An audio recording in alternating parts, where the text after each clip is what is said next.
tell you about my private life? I've had some good news recently, is that I've got...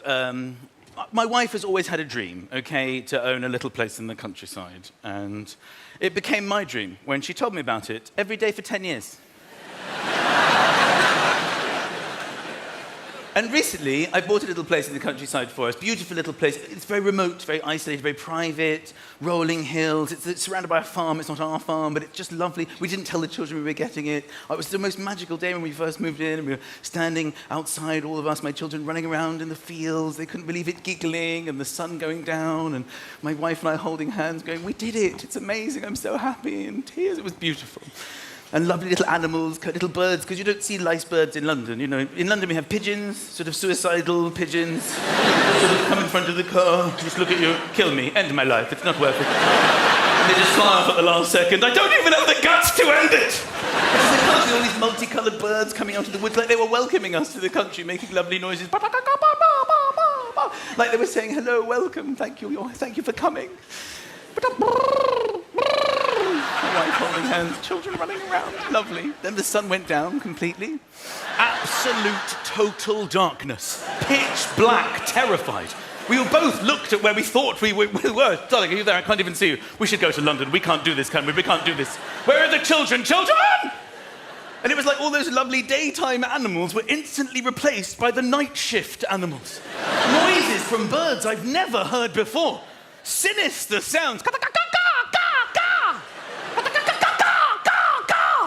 I actually Googled what bird sounds like a child screaming in the woods. Seriously. There was just this...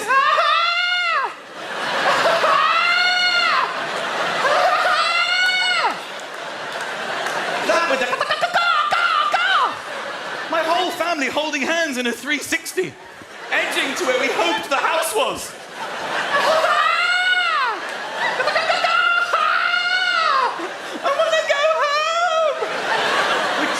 Into the neighbour's field. And foxes. In London, when you see a fox, you see it for a second, and you just go, oh, look, there's a fox, and then it disappears, like into thin air. In the country, you hear the noises they make. They make this vile sort of, like they're vomiting violently. There was this fox just walking towards us. That with the...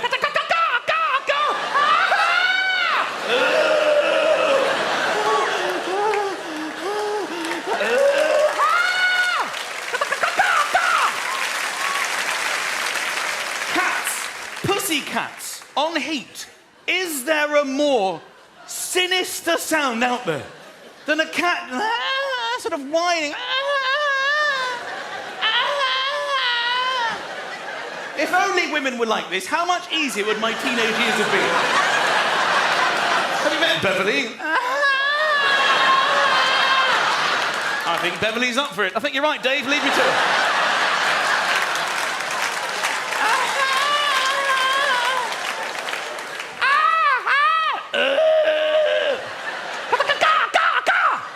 Finally, we made it into the house. You know, people in the country, they say things like, we never lock our doors in the country. Are you joking? I was putting furniture in front of the door. I opened the curtains to see what it was like. There was a fox in my face. Oh my God, it's getting worse. Because the fear is someone's going to break in the night. What are you going to do if someone breaks in the countryside? In London, you tell them where you live, you tell them your road, your postcode, the number, then the police will come to your house. In the country, people say things like, ignore the postcode, that takes you to another house. Or why don't you swap postcodes with that house? Every house just has names. The glebe house, the rectory, the little cottage on the hill. I've just spent my whole life giving people directions. There's a dip in the road. You'll feel it. You won't see it. You'll feel a slight dip. There's some roadkill. It used to be there. There might be some roadkill. There's a left. There's a sharp left. You think you're driving into a hedge. You've got to trust it's there. You've got to trust it's there. Then you'll be on a lane for about a mile. Then you'll come to a huge oak tree. Then you know you've gone too far. You must turn back and go back there. Oh, for God's sake! You can't be saying this to the police on the phone.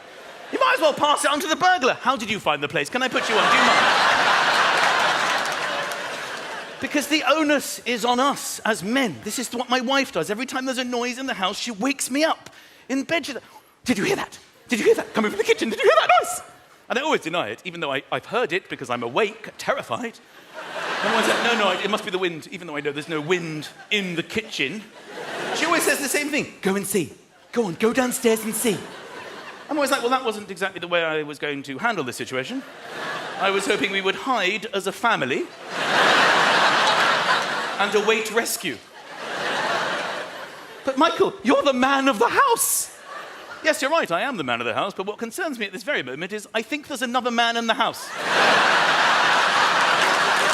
And I've decided to make him the man of the house on this occasion. But what about the children? Good idea. Send one of them. Send the older one, the 9-year-old.